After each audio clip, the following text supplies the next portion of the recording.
యువత క్రీడల్లో రాణించాలి. భద్రాద్రి కొత్తగూడెం జిల్లా చర్ల పోలీస్ శాఖ ఆధ్వర్యంలో మండల స్థాయి వాలీబాల్ టోర్నమెంట్ ప్రారంభించారు.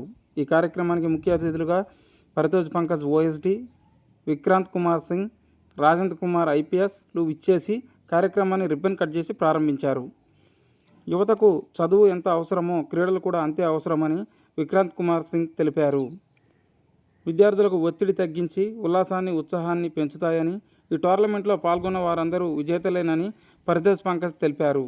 ఈ సందర్భంగా సిఐ రాజీవర్మ మాట్లాడుతూ, ఈ వాలీబాల్ టోర్నమెంట్లో ఛత్తీస్గఢ్ టీంలు, చర్ల మండల టీంలు మొత్తం 46 టీంలు పాల్గొన్నాయని, ఈ క్రీడలు 3 రోజుల పాటు జరుగుతాయని, ఈ టోర్నమెంట్ ప్రారంభించడానికి ముఖ్య కారణం యువత చదువుల్లోనూ క్రీడల్లోనూ రాణించాలని, వారిలో మానసిక ఒత్తిడిని, వారి వృత్తి నైపుణ్యాలను పెంపొందించాలని, యువత అన్ని రంగాల్లో రాణించాలని, అదే మా ఆశయమని తెలిపారు.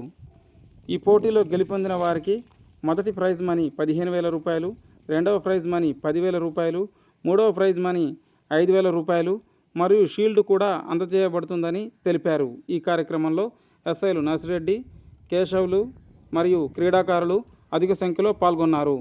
యువతకు పలు సూచనలు చేసిన సిఐ రాజీవర్మ. ఇప్పుడు వారి మాటల్లో విందాం. మన ప్రజా గొంతుక న్యూస్ రిపోర్టర్ చర్ల. వాలీబాల్ క్రీడా పోటీలకు విచ్చేసినటువంటి భద్రాద్రి కొత్తగూడెం జిల్లా OSD sir, Paritosh Pankaj IPS sir గారికి, అదేవిధంగా Bhadrachalam ASP Vikrant Kumar Singh IPS sir గారికి, 141 company assistant commandant Raj Kumar sir గారికి, అదేవిధంగా చర్ల ఎస్ఐ గారు నర్సిరెడ్డి గారు, కేశవ్ గారికి, ఇక్కడికి విచ్చేసినటువంటి ప్రింట్ అండ్ ఎలక్ట్రానిక్ మీడియా మిత్రులకు, అదేవిధంగా క్రీడాకారులకు, పీఈటీస్ అందరికీ వెరీ గుడ్ ఆఫ్టర్నూన్. ఒకరు విన్ అవుతారు, ఒకరు లూజ్ అవుతారు. కాకపోతే లూజ్ అయిన వాళ్ళు ఏంటంటే నెక్స్ట్ టైంకి మేము ఎట్లా విన్ అవ్వాలనేది రీకలెక్ట్ చేసుకోగలుగుతారు. అది పర్టికులర్గా స్పోర్ట్స్ ఆడే పిల్లలకు ఉంటుంది. అది లేకపోవడం వల్ల ఈ రోజు వచ్చే జనరేషన్కి ఏంటి, ఏమైనా ఎగ్జామ్స్ ఉంటే దానికి స్ట్రెస్ అయ్యి సూసైడ్ టెండెన్సీ కానీ, లేకపోతే ఎగ్జామ్లో ఫెయిల్ అయిపోతే దానికి లైఫ్ని ఇది చేసుకోవడం కానీ అనేది జరుగుతుంది. అదే స్పోర్ట్స్ ఆడే పిల్లలకి ఏంటంటే ఒక గేమ్లో ఓడిపోయిన అతను నేను ఏం తప్పు చేసిన దాంట్లో మళ్ళీ నేను ఏ రీకలెక్ట్ చేసుకుంటే నెక్స్ట్ నేను ఎట్లా గెయిన్ కాగలుగుతా అనేది స్పోర్ట్స్ ఆడే పిల్లలకి ఉంటుందన్నమాట. తరఫు నుంచి పిల్లలకి ఇప్పుడున్న జనరేషన్కి నా రిక్వెస్ట్ ఏంటంటే, స్పోర్ట్స్ అంటే మీరు ఎంత స్పోర్ట్స్ ఆడినా కానీ డిసిప్లిన్ అనేది చాలా ఇంపార్టెంట్.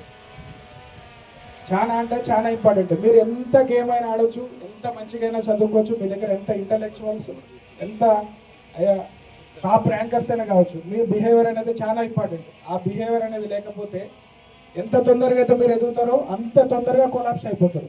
దానికి బెస్ట్ ఎగ్జాంపుల్ ప్రజెంట్ ఉన్న సినారియోలో విరాట్ కోహ్లీ ఇండియన్ టీంలో ఎంత మంచిగా అయినాడో, విరాట్తో పాటు ఆడిన పృథ్వీ షా అనే ఒక ప్లేయర్ ఉన్నాడు. కొంతమందికి అయితే పృథ్వీ షాను మర్చిపోయారు. Is also very excellent good player. కాకపోతే ఓన్లీ డిసిప్లిన్ అనేది లేకపోవడం వల్లనే అతని కెరీర్ అంతా నాశనం అయిపోయింది.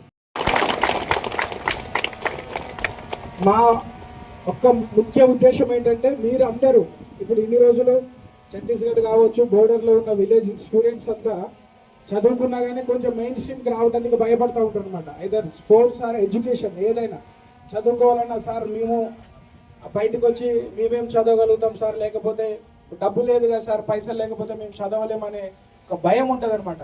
ఇవన్నీ పోగొట్టడం కోసమే మీ దగ్గరికి ఐపీఎస్ ఆఫీసర్స్, మీ దగ్గరికి అంటే ఒక మండల్ లెవెల్ టోర్నమెంట్ అయితే కానీ ఒక ఐపీఎస్ ఆఫీసర్స్ ఇటువంటి ప్రోగ్రామ్కి రావడం జరుగుతుంది. ఎందుకనంటే ఒక ఇన్స్పిరేషన్ అనేది ఉంటుంది. ఐపీఎస్ ఆఫీసర్ ఇక్కడికి వచ్చినారంటే రేపొద్దున మేము కూడా ఒక ఐపీఎస్ ఆఫీసర్స్ లేకపోతే ఐఏఎస్ ఆఫీసర్స్ ఇంకొకటి కావాలనే ఒక ఇన్స్పిరేషన్ వస్తుంది. కాబట్టి మీకోసం అంత దూరం నుంచి సార్ వాళ్ళు కూడా వచ్చినారు. సార్ వాళ్ళకు కూడా ప్రత్యేకంగా ధన్యవాదాలు సార్.